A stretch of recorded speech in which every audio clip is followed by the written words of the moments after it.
यहाँ लाने के लिए इतना जिद कर रहा था। हाल तो देखो इसका, ये तो कोई झोंपड़ी लग रही है।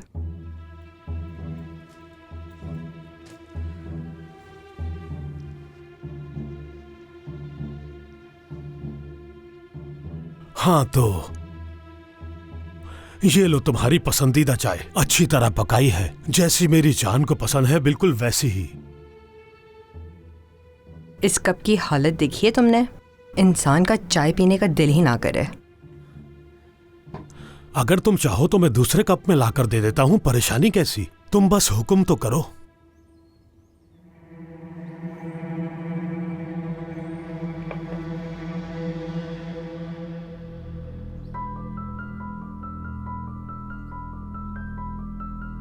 वैसे यहाँ मुफ्त में रहना किराए पे रहने से बेहतर ही है।